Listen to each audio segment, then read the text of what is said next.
ଏ ଜାତୀୟ ପଞ୍ଚାୟତରାଜ ଦିବସ ଅବସରରେ ଆଜି ଆମ ମୟୂରଭଞ୍ଜ ଜିଲ୍ଲା ତରଫରୁ ମଧ୍ୟ ଜିଲ୍ଲାସ୍ତରୀୟ କାର୍ଯ୍ୟକ୍ରମ ଆୟୋଜନ କରାଯାଇଥିଲା। ଏଥିରେ କିଛି କାର୍ଯ୍ୟାଦେଶ ଅନ୍ତର୍ଜାତୀୟ ଗୃହ ଯୋଜନାର କିଛି କାର୍ଯ୍ୟାଦେଶ ମଧ୍ୟ ବଣ୍ଟନ ଥିଲା ଏବଂ ଅନ୍ୟାନ୍ୟ ଯେଉଁ ବ୍ଲକ ମାନେ ଆଜି ତାଙ୍କର ପାରଦର୍ଶିତା ଦେଖାଇଛନ୍ତି ଏବଂ ଠିକ୍ ଭାବରେ ଠିକ୍ ସମୟରେ ତାଙ୍କର କାର୍ଯ୍ୟ ସମ୍ପାଦନ ସେ କରିଛନ୍ତି। ସେମାନଙ୍କୁ ମଧ୍ୟ ପୁରସ୍କାର ଦିଆଯାଇଛି। ଯେମିତି ରାଜଗୋବିନ୍ଦପୁର ବ୍ଲକ, ବାରିପଦା ବ୍ଲକ ଏଭଳି ଭାବରେ ସେମାନଙ୍କୁ ଦିଆଗଲା।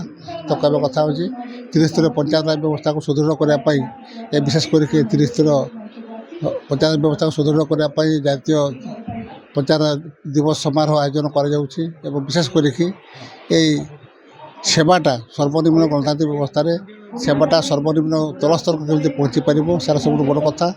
ଏବଂ ଆଜି ଗାଁକୁ ଯଦି ଉନ୍ନତି ନ ହେଇଛି ଦେଶ ଉନ୍ନତି କେତେ ହେଇପାରିବନି। ଗାଁର ଉନ୍ନତି ହିଁ ଦେଶର ଉନ୍ନତି ନିର୍ଭର କରେ। ଆଉ ତେଣୁ ବିଶେଷ କରିକି ଗାଁର ଉନ୍ନତି କେମିତି କରାଯାଇପାରିବ, ଗ୍ରାମସଭା ମାଧ୍ୟମରେ ଲୋକମାନେ କେମିତି ଭାଗିଦାର ହେବେ, ଯୋଗଦାନ କେମିତି କରିବେ, ତାଙ୍କର ଅଧିକାର କେମିତି ପାଇପାରିବେ ସେଟା ସବୁଠୁ ବଡ଼ କଥା। ସେଥିପାଇଁ ବିଶେଷ କରିକି এই ଜାତୀୟ ପଞ୍ଚାୟତ ଦିବସ ସମାରୋହର ମୁଖ୍ୟ କାର୍ଯ୍ୟକ୍ରମ ଥିଲା, ମୁଖ୍ୟ ଆୟୋଜନ ଥିଲା। आज जो जातीय पंचायती राज दिवस पालन अवसर रे समस्त पंचायत राज वार्ड मेंबर ठू आरंभ करी सरपंच समिति सभ्य जिला परिषद पर्यंत जो त्रिस्तरीय व्यवस्था अच्छी समस्त को बहुत बहुत हार्दिक अभिनंदन एवं शुभेच्छा जनईबी। 2010 मसीहा पाखु जेहेतु ये जातीय पंचायती राज दिवस पालन होउची एवं जेते पर्यंत आमर ग्राम्य गुड़िक उन्नति हब नहीं, विकास हब नहीं, सेते पर्यंत पंचायत उन्नति हब नहीं, सेते पर्यंत जिला एवं भारत वर्षर विकास हो पारिबो बोली आमे कहि परिबा नाही। तेणु निश्चित भाव में आमको ग्राम्य गुड़िकर उन्नतिकरण करिवार अछि, सशक्त करिवार अछि एवं जो 73rd एमेंडमेंट एक्ट जो हेइतिला सेइथिरे जो पंचायती राज व्यवस्था को जो स्वीकृति मिली सांविधानिक स्वीकृति, तेणु निश्चित भाव में सी गोटे बहुत बड़ पदक्षेप थिला।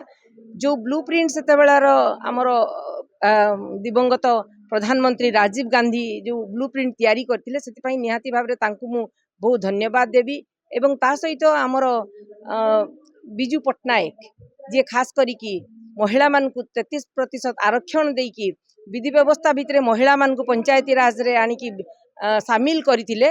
तेणु निश्चित भाव में बहुत बहुत आंतरिक धन्यवाद देवा कहीं से मानकर प्रयास रे आज आम जो देखुचु आमर पूर्वतन मुख्यमंत्री नवीन पट्टनायक जहाँकर आशीर्वाद रे 50% आरक्षण रे महिला माने प्रतिनिधित्व करी आसुचंती।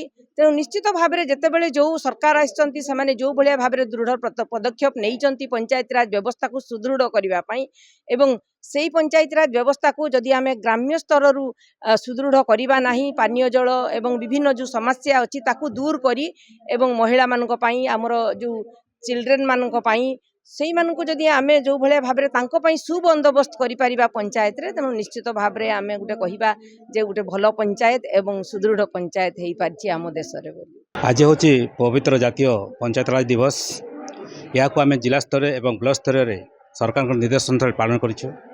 आमर जिला स्तर रे आमर बारिपदा पंचायत समिति को लेकिन एठारे अनुष्ठित होता।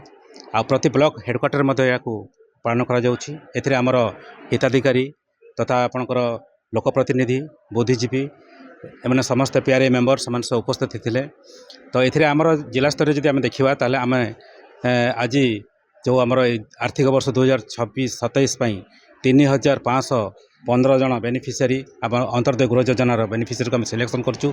जो माने कि अति निडी लोक, जो माने अति माने आपणकर भिन्नक्षम लोक कि जो मानकर घर भांगी जाइए हाथी द्वारा हो कि बन्या द्वारा हो कि असहाय लोक से भाया लोक को आम सिलेक्शन करूँ और कार्यदेश मत दि जाइए।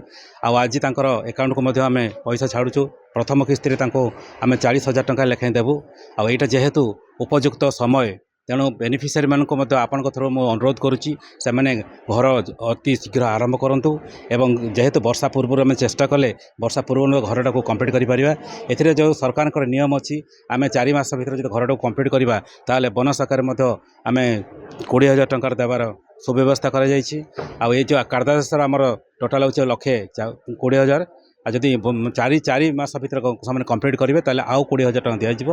आ जदि 6 मास भर कम्प्लीट कर 10,000 टंका देवार सुव्यवस्था कर।